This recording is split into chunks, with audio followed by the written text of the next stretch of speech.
como nuestro invitado principal es de nacionalidad francesa, yo quiero empezar en punto y con una cita en francés, que es muy conocida: l'exactitude c'est la politesse de roi, la C'est vrai. puntualidad es la cortesía de los reyes. Y aunque no somos reyes en este caso, tenemos gente muy ilustre que nos acompaña en este primer acto que hace Acción Social Empresarial en su delegación en Sevilla, en público.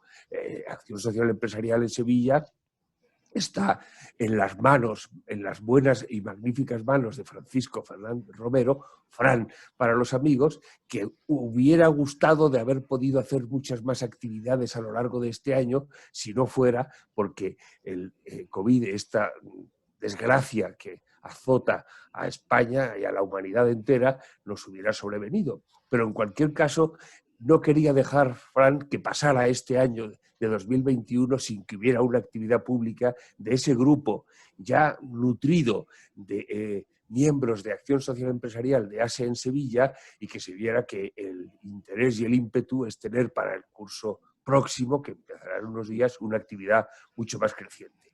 Así que, en primer lugar, enhorabuena por esta primera actividad de ASE en Sevilla. Naturalmente, aunque los participantes no sé cuántos serán, me han dicho algunos amigos que si queríamos contraprogramar al presidente del gobierno, que creo que iba a dar una rueda de prensa a estas horas, después del Consejo de Ministros. Yo le he dicho que naturalmente que vinieran a escucharnos porque iba a ser mucho más interesante y desde luego nosotros tenemos la intención de respetar la verdad, no digo nada más, pero en cualquier caso se va a poder ver luego esto que estamos hablando aquí, y que a través de las redes sociales, a través del YouTube de la Fundación, en cualquier caso será, yo creo que del máximo interés tanto verlo en directo como verlo en diferido. ASE es una asociación que depende de la jerarquía eclesiástica, está inscrita en el registro de entidades religiosas del Ministerio de Justicia. Hace pocos días, en una entrevista que me hicieron para la revista Sector Ejecutivo, tuve ocasión de repasar la historia de la asociación, que formó parte de la Acción Católica Española, pero que luego se disgregó, se separó con estatuto propio ya desde finales de los años 70. Bueno, no quiero decir nada más de nosotros. Sí que formamos parte de una federación internacional de asociaciones de empresarios y directivos y profesionales católicos de otros países, que se llama UNIAPAC, y en donde, ya que nuestro conferenciante principal es francés, debo decir que es un modelo para el resto de las asociaciones, les EDC, les Entrepreneurs et Dirigeants Chrétiens, que es una asociación nutrida, con músculo y creciente, lo cual en estos tiempos no deja de ser sorprendente, y a la que a mí personalmente me gusta asistir a sus reuniones, que este año no pudo ser porque, a pesar de que la trasladaran de fecha, en fin, la cosa no parecía que fuera fácil. Bueno, tenemos a Fran Fernández Romero, que es quien va a hacer la presentación de Chris Sujet de Funès, que es nuestro ponente principal. Y Fran, yo tengo que decir de él que es un excelente jurista, pero al mismo tiempo gestor, porque no solo es un buen profesional del derecho, sino que además tiene la capacidad de gestionar y dirigir la delegación en Sevilla, de Sevilla y más partes de Andalucía y de Extremadura, de un gran despacho con una creciente actividad y con una creciente potencia, y por lo tanto, además, para mí una de las cosas que es muy sorprendente es su capacidad de estar siempre de una manera tranquila, como pareciendo que no hace cosas, y estar haciendo multitud de cosas.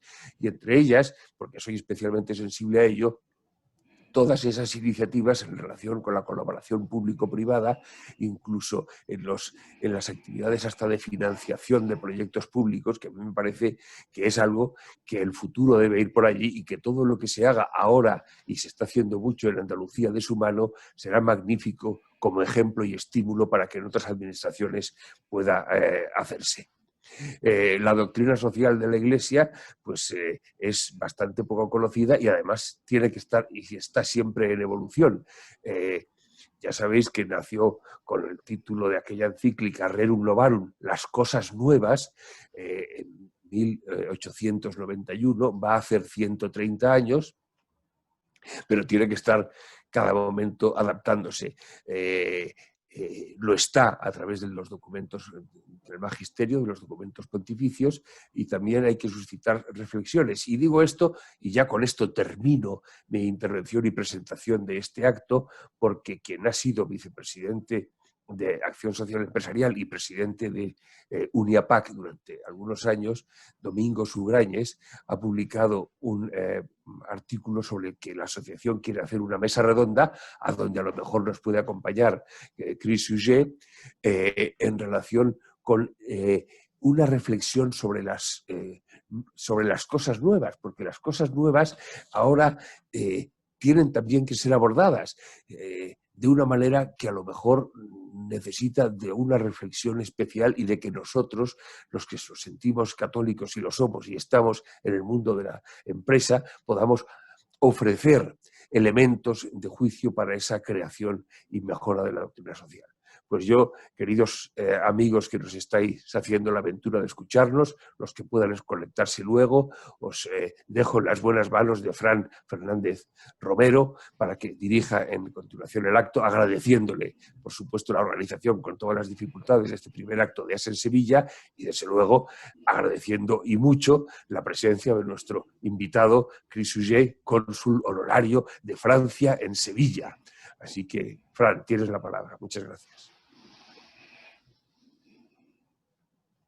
Muchísimas gracias, Luis, por tus palabras y saludo a todos los asistentes. Efectivamente, este acto es un acto que nos llena de esperanza para el próximo año y también para la andadura de la delegación de ASE en Sevilla.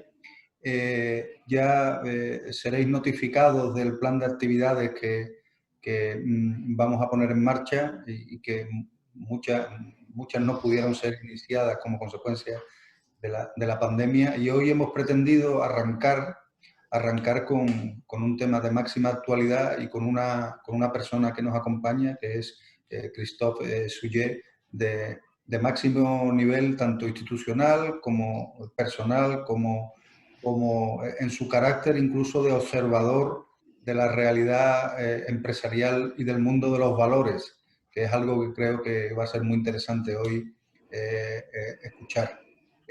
Daros unas pinceladas de la historia personal y profesional de Christophe. Él es licenciado en gestión financiera por European Business School en París. Cursó también un MBA por el IES, Universidad de Navarra, y también por Harvard Business School en Boston, donde se especializó en el asesoramiento integral en el mundo empresarial, específicamente en labores de dinamización, adquisición y desarrollo de planes de negocio de compañías. Compañías que necesitaban mejorar tanto en aspectos organizativos como en eficiencia tecnológica y acceder a grandes cuentas. Digamos que Christophe es una persona con muchísima experiencia en asesorar desde diversos consejos de administración, no los voy a nombrar a todos, a muchas compañías, y apadrina unas labores estratégicas que a los que lo conocemos son labores consideradas fundamentales en el actual contexto empresarial.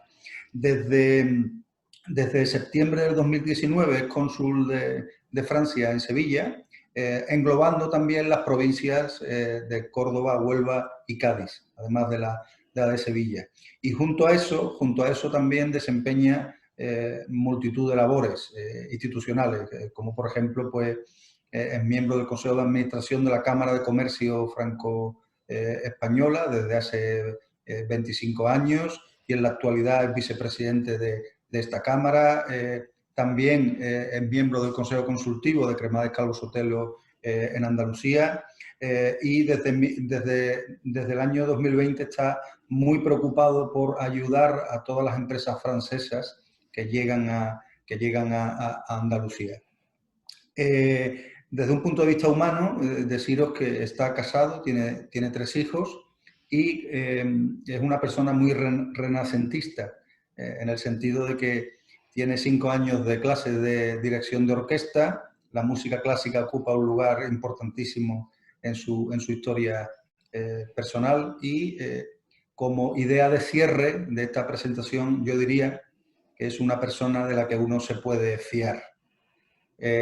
Con lo cual te doy la palabra, Christophe. Es un placer verte aquí. Muchísimas gracias por el esfuerzo que has hecho y damos comienzo a tu alocución. Tienes la palabra.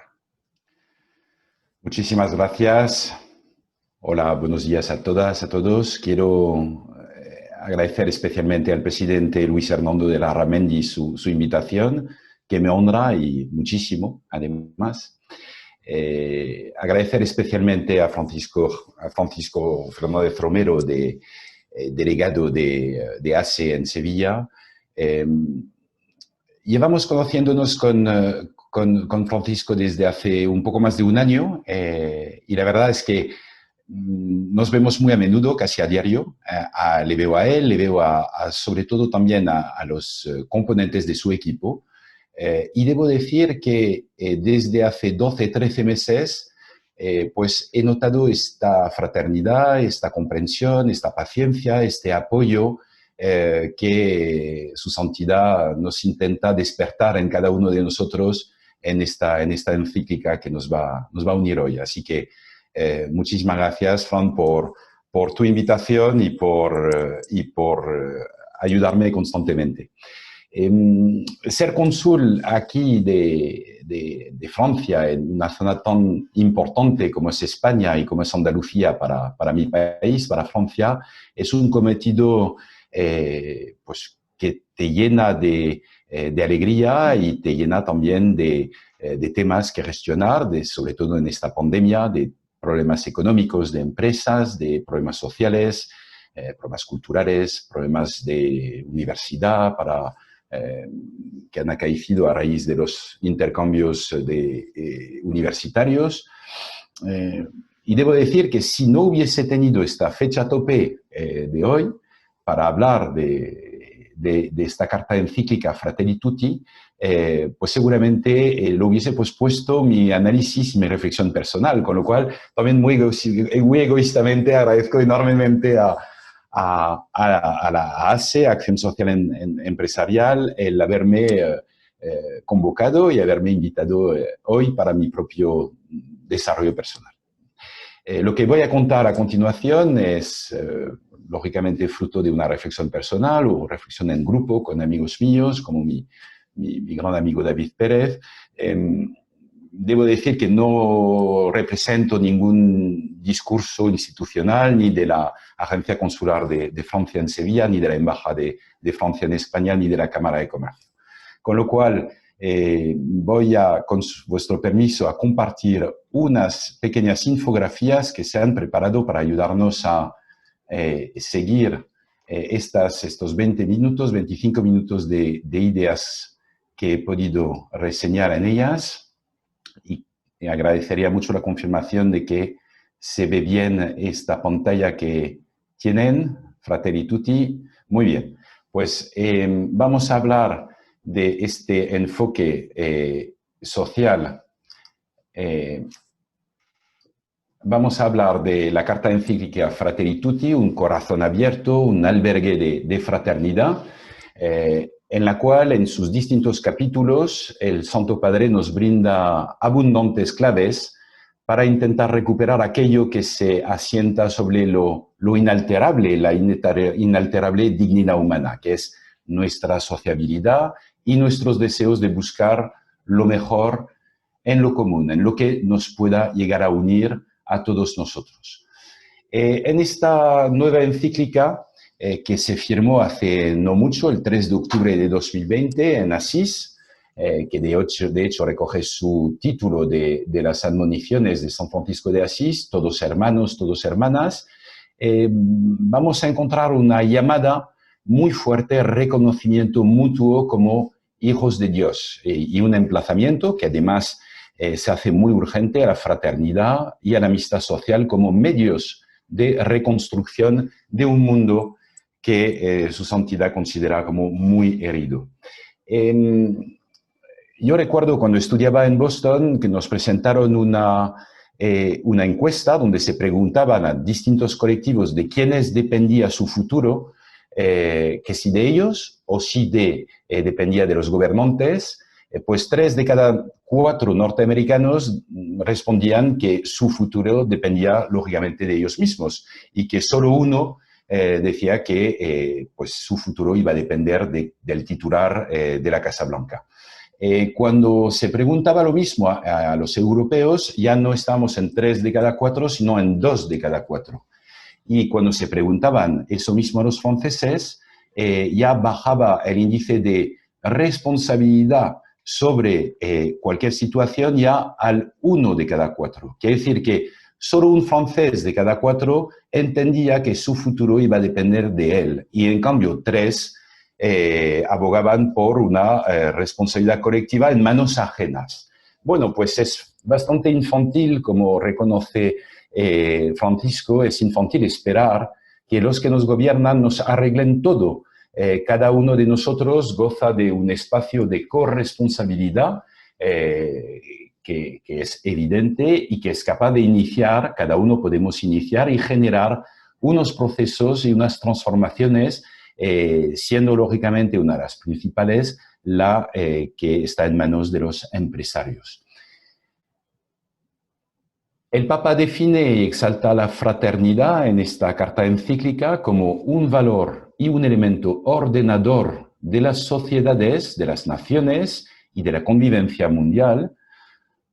Propone promover el bien de todos y facilitar el desarrollo de todas las esferas de la vida social y comunitaria, generando fuentes de empleo, propiciando oportunidades de crecimiento y velando por un acceso igualitario y equitativo de todos a todos los servicios de la sociedad.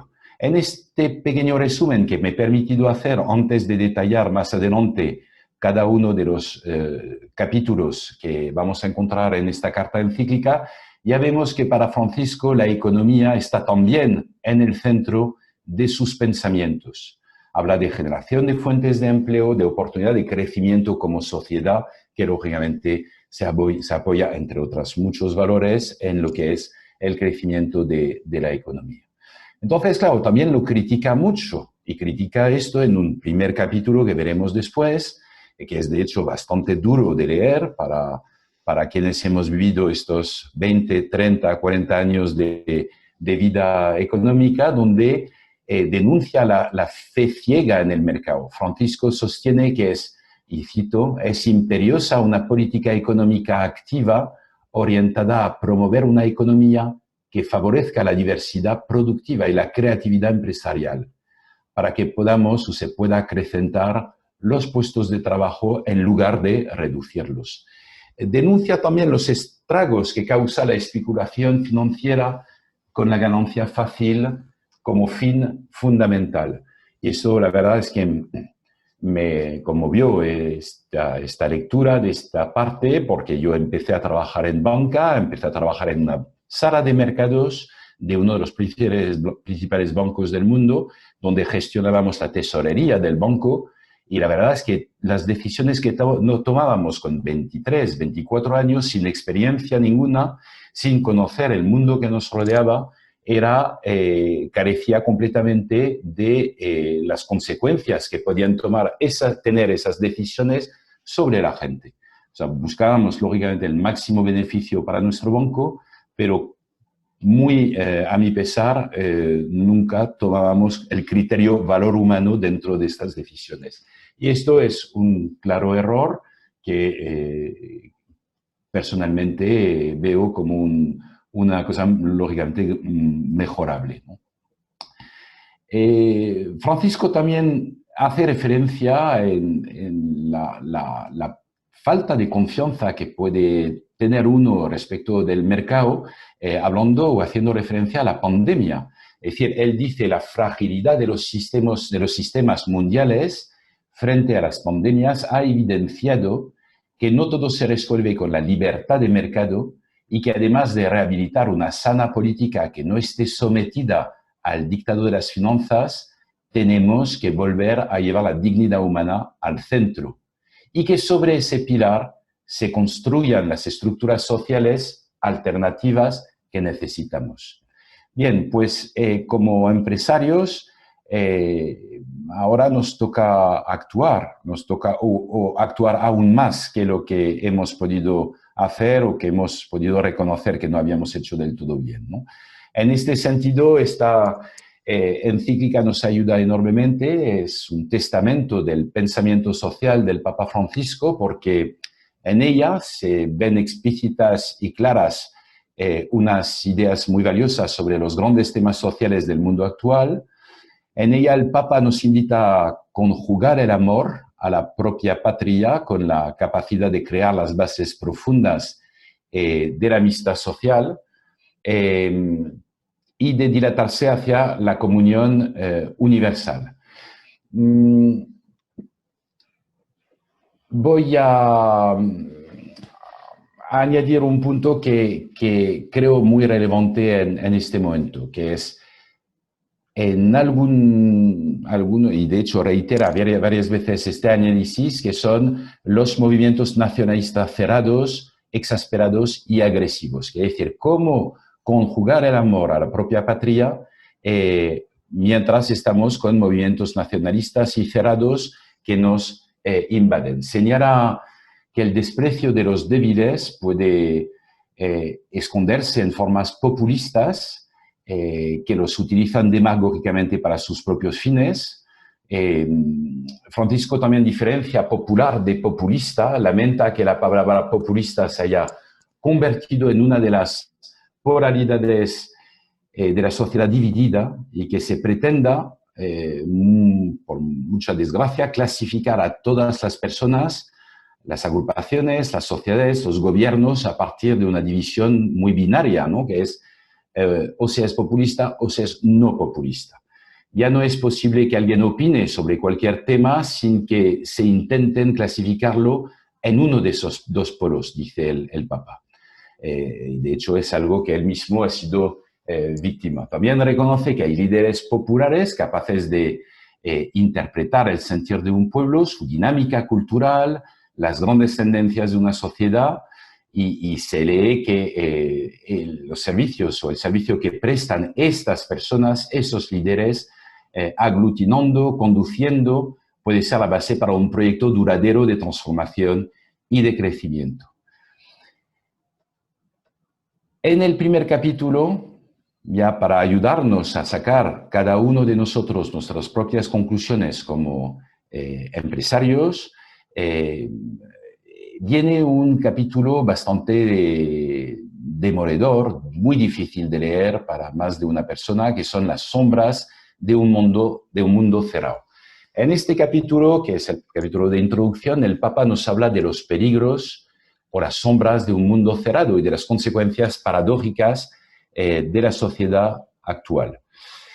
Dice que en esta sociedad en la que vivimos conectados mediante un amplio catálogo de elementos tecnológicos, pero cada vez más aislados los unos de los otros, pues estamos metidos en un círculo vicioso, por desgracia, que ha llegado hasta un punto ya seguramente no más aguantable.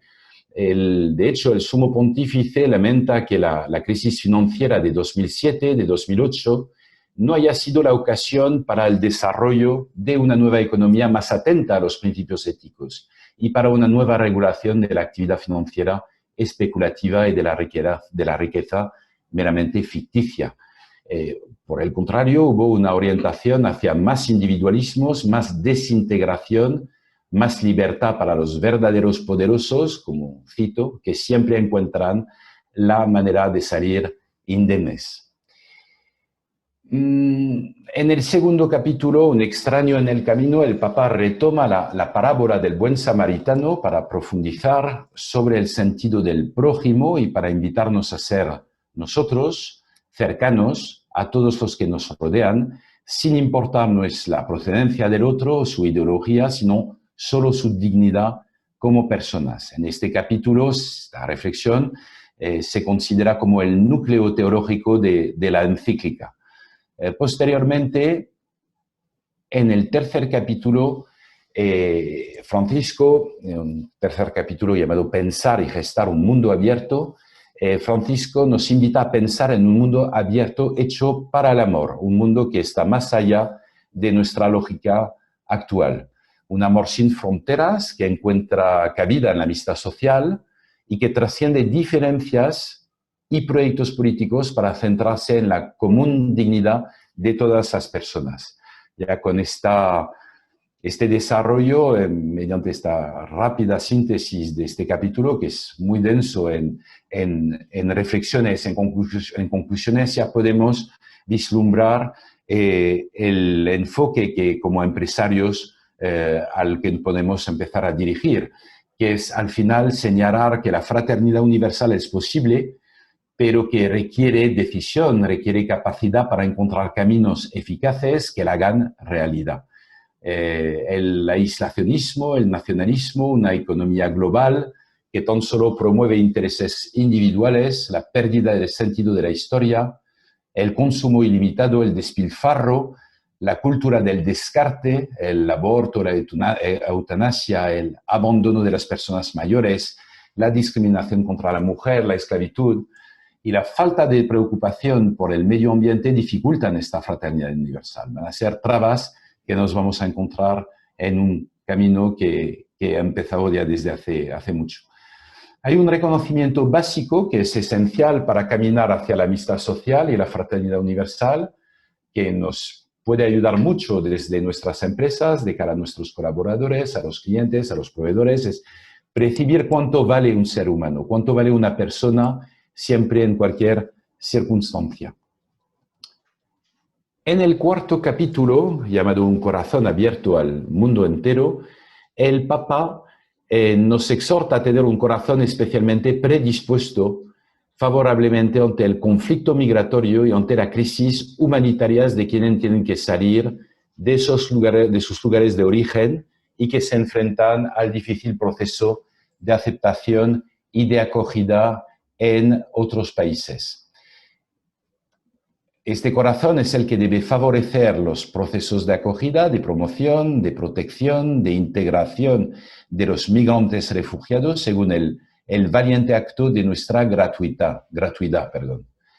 La encíclica critica el racismo, apoya la causa de los inmigrantes, diciendo, y cito, el racismo es un virus que muta fácilmente y en lugar de desaparecer se disimula, pero está siempre al acecho. También condena a los creyentes que mantienen nacionalismos cerrados y violentos, actitudes xenófobas, desprecios e incluso maltratos hacia los que son diferentes. También pide que se establezca el concepto de plena ciudadanía y el rechazo al uso discriminatorio de la expresión minorías.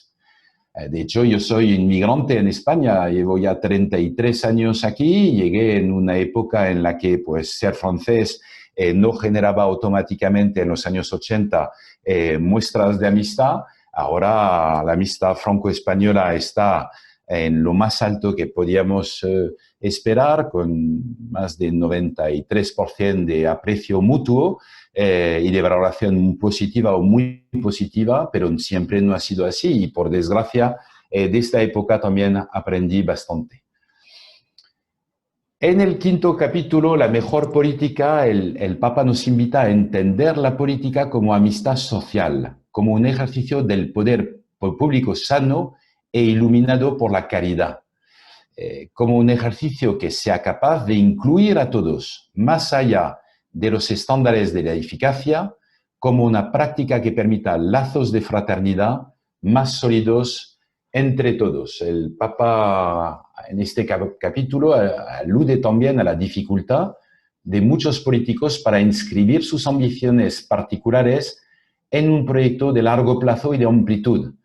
Ante tantas formas mezquinas e inmediatistas de política, recuerdo que la grandeza política se muestra cuando en momentos difíciles se obra por grandes principios y pensando en el bien común a largo plazo. Al poder político le cuesta mucho asumir este deber en un proyecto de nación, y más aún en un proyecto común para la humanidad presente y futura. Pensar a los que vendrán no sirve a los fines electorales, pero es lo que exige una justicia auténtica, porque como enseñaron los obispos de Portugal, la tierra es un préstamo que cada generación recibe y debe transmitir a la generación siguiente. Muchas veces observamos que los mercados financieros nos conducen, tal como hacen los políticos, a tomar decisiones cortoplacistas sin al final buscar una voluntad de crear valor humano a largo plazo, valor económico a largo plazo. Y eso también nos puede ayudar en este capítulo a sacar nuestras propias conclusiones. El Papa introduce un concepto al que los políticos no aluden casi nunca, que es el amor como motor de la acción política. Un amor que implica reconocer, cito, reconocer a cada ser humano como un hermano o una hermana y buscar una amistad social que integre a todos. En el capítulo 6, que se llama Diálogo y Amistad Social, nos habla Francisco de la importancia del diálogo como herramienta de encuentro y de respeto, que para mí este es uno de los capítulos donde más podemos influir y más podemos ajustar nuestras conductas en este momento como empresarios. Solo si somos capaces de escuchar la verdad del otro y de respetar sus creencias, podremos descubrir las verdades atemporales y evidentes para todos en cualquier tipo de circunstancia. Y conseguiremos así pasar de la falsa tolerancia al realismo dialogante. Bueno, los que hemos intentado estudiar un poco los aspectos de la comunicación, sabemos que es imposible entrar en comunicación con alguien si no se basa el diálogo en la realidad del otro. Es imposible intentar que un vegetariano coma carne si no entendemos el por qué el vegetariano no la quiere comer. Si no hay realidad, no puede haber afinidad en el inicio de la comunicación. Y sin realidad y sin afinidad no podemos comunicar con nadie. Y en cambio, a la inversa, con realidad, con afinidad con los demás, con sus planteamientos, con sus creencias, podemos comunicar y podemos llegar a comprensión. Lógicamente, esto en nuestros ámbitos como empresarios, el diálogo y la amistad social en una sociedad que llega a tensar ciertas veces y demasiadas veces las relaciones entre cada colectivo, pues lógicamente es un área de mejora muy importante. De hecho, la comunicación es muchas veces el disolvente de todos los problemas, pero lógicamente para ello nos tenemos que acercar al otro y entender lo que es su propia realidad. En el 7º capítulo, Caminos de Reencuentro, la paz aparece en el horizonte como un anhelo y una esperanza que acompaña a la verdad y a la justicia, asimilando que el perdón y la reconciliación son deseables, aunque no puedan ser netamente obligados, pero son elementos constructores de paz que propician espacios de encuentro, de perdón y de reconciliación. En este punto, Francisco dice que esta encíclica está inspirada en el encuentro con el gran imam Ahmad al-Tayeb en Abu Dhabi, en numerosos textos de líderes no católicos como Luther King, como Desmond Tutu, como Mahatma Gandhi. Es decir, al final está muy enfocado con el punto anterior, donde para poder reencontrarse, primero nos tenemos que poder entablar una comunicación y una comprensión. Y a partir de ahí ya podemos trabajar y podemos entender lo que ocurrió, y de lo que ocurrió podemos llegar a este perdón. ¿Cuántas veces yo como empresario quizás no he comunicado suficientemente bien con nuestros proveedores para entenderlos o con nuestros competidores, y algo que hicieron en algún momento pues se ha quedado ahí grabado y enquistado y no permite avanzar? Bueno, pues en este capítulo, muy desarrollado en esta carta encíclica, vamos a encontrar pues los valores y la manera de poder avanzar y poder conseguir esta virtud.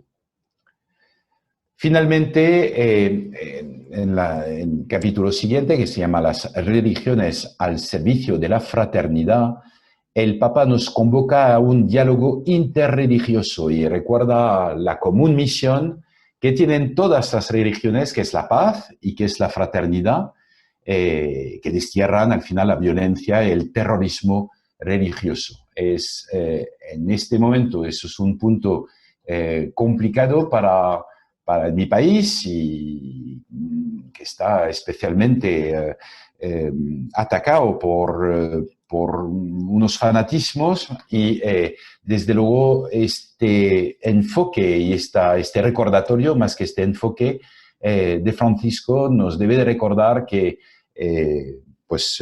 como decía Sistos, hermanos, todos hermanas, es decir, que al final no debemos de mirar las etiquetas, sino las virtudes de poder avanzar en una comprensión fraternal. Si toda persona tiene una dignidad inalienable, si todo ser humano es mi hermano o mi hermana, si en realidad el mundo es de todos, no importa si alguien ha nacido aquí o si vive fuera de los límites del propio país. Nada de todo esto será ya lo más importante. La nueva encíclica es una invitación a tener un corazón abierto que sea capaz de albergar la fraternidad, la amistad social como vehículos para reconfigurar o para una reconfiguración de un mundo nuevo y de unas estructuras sociales y políticas más humanas y justas donde nadie quede excluido. La encíclica propone una arquitectura, una artesanía de la paz social frente a los movimientos digitales sociales, movimientos también digitales políticos, de odio, de destrucción, en los que el respeto al otro se hace pedazos. Podremos estar de acuerdo o no con los diversos puntos que trata Francisco en su nueva encíclica, pero ojalá podamos dejarnos de interpelar de manera activa por esta llamada al amor universal. Es muy realista en este momento el Papa y señala que los grandes objetivos soñados en las estrategias se logran parcialmente y más allá de eso, quien ama, quien ha dejado de entender la política como una mera búsqueda de poder, tiene la seguridad de que no se pierde ninguno de sus trabajos realizados con amor, no se pierde ninguna de sus preocupaciones sinceras por los demás. Como empresarios, la encíclica nos pide más fraternidad, nos pide más solidaridad humana. El documento se centra en los problemas sociales y económicos contemporáneos y propone un mundo de fraternidad en el que los países puedan formar parte de una familia humana más amplia. El Papa también se declara ecléctico en los métodos para resolver los problemas acuciantes de los abandonados que sufren, que mueren en los países pobres. No hay una sola salida posible, no hay una única metodología aceptable, una receta económica que pueda ser aplicada igualmente por todos. No hay una ciencia más rigurosa que podría, como una pastilla, solucionar o como una vacuna, solucionar los problemas de inmediato. Pero el Papa antepone obviamente la necesidad de un cambio en los corazones humanos, en los hábitos, y eso como empresarios yo creo que eso es un tema muy importante, y los estilos de vida en estos momentos. Pero esto es difícil de percibir cuando la propagación política, cito, los medios y los constructores de opinión pública persisten en fomentar una cultura individualista e ingenua ante los intereses económicos desenfrenados. El Papa ataca también otro dogma de fe neoliberal y cito, el mercado solo no resuelve todo, afirma. Se trata de un pensamiento pobre y repetitivo que propone siempre las mismas recetas frente a cualquier desafío que se presente. El neoliberalismo se reproduce a sí mismo sin más, acudiendo al mágico derrame o goteo sin nombrarlo, como único camino para resolver los problemas sociales. Es decir, hasta en este arraigado dogma de fe neoliberal Francisco nos sugiere reflexionar para ver cómo hacerlo evolucionar. El gran tema de esta encíclica es el trabajo, lo verdaderamente popular, porque promueve el bien del pueblo, es asegurar a todos la posibilidad de hacer brotar las semillas que Dios ha puesto en cada uno, sus capacidades, su iniciativa, sus fuerzas. Esa es la mejor ayuda para que el camino mejore hacia una existencia digna. Y en una clara referencia a las transformaciones que ha traído la revolución tecnológica, Francisco agrega, por más que cambien los mecanismos de producción, la política no puede renunciar al objetivo de lograr que la organización de una sociedad asegure a cada persona alguna manera de aportar sus capacidades y su esfuerzo. Es un poco una hora del balance, que decir, en este momento, como empresarios, como seres humanos, como miembros de distintos grupos, de familiares, de grupos, de vecinos, de grupos donde hay afinidad en el pensamiento, nos toca en este momento preguntarnos cuál será la rendición de cuentas exigida. Nos tenemos que preguntar, y así lo explica Francisco, nos dice, después de unos años reflexionando sobre el propio pasado, la pregunta no será ¿cuántos me aprobaron? ¿Cuántos me votaron? ¿Cuántos tuvieron una imagen positiva de mí? Las preguntas, quizás mucho más dolorosas, serán ¿cuánto amor puse en mi trabajo? ¿En qué hice avanzar al pueblo? ¿Qué marca dejé en la vida de la sociedad? ¿Qué lazos reales construí? ¿Qué fuerzas positivas desaté? ¿Cuánta paz social sembré? ¿Qué provoqué en el lugar que se me encomendó? Y con esto he llegado al final del breve repaso que como aprendiz he intentado hacer y llevarlos a vuestro conocimiento en este momento. Muchísimas gracias. Muchas gracias, señor cónsul. Ha sido un verdadero placer. Y también el respeto por el horario prefijado igualmente. Yo quisiera acabar reforzando algunas de las palabras que has comentado y evocando un poco el análisis que desde los empresarios tenemos que hacer y los directivos tenemos que hacer sobre ese mensaje del Papa, trasladándolo casi a índices o indicadores de gobernanza en nuestro día a día. En primer lugar, reforzar la responsabilidad individual. Me ha parecido fundamental ese aspecto y contemplar la amistad social como un refuerzo de la ética empresarial. En tercer lugar, insistir en el mundo abierto, en el mundo que no esté basado en estereotipos, sino que esté basado en una mente amplia, en la potencialidad de la comunicación siempre que te adaptes a la realidad del otro. Y finalmente yo creo que todo se resumiría en que tenemos que luchar contra la desconfianza. Yo creo que un mal endémico que se trasluce detrás de todo este texto de su santidad el Papa es que en el fondo nos está comiendo siempre la desconfianza, y la desconfianza nos hace ser quizás nos hace ser medrosos, nos hace ser demasiado conservadores, y quizás el mundo empresarial, en ese ánimo que nos da el Papa, pues necesita carácter, decisión, vehemencia, pero siempre desde la libertad e incluso yo diría desde la amabilidad. Yo me quedo con el eslogan de que la amabilidad sigue siendo competitiva en el mundo de la empresa. Son las 13:45, hemos cumplido el horario. Agradecer a nuestro presidente, a Luis, y también al vicepresidente que nos acompaña también, a Javier y a Olga, la organización del evento, y a nuestro invitado. Y nada, seguiréis recibiendo noticias desde Sevilla para el mundo, desde Sevilla para el mundo. Un abrazo a todos y gracias.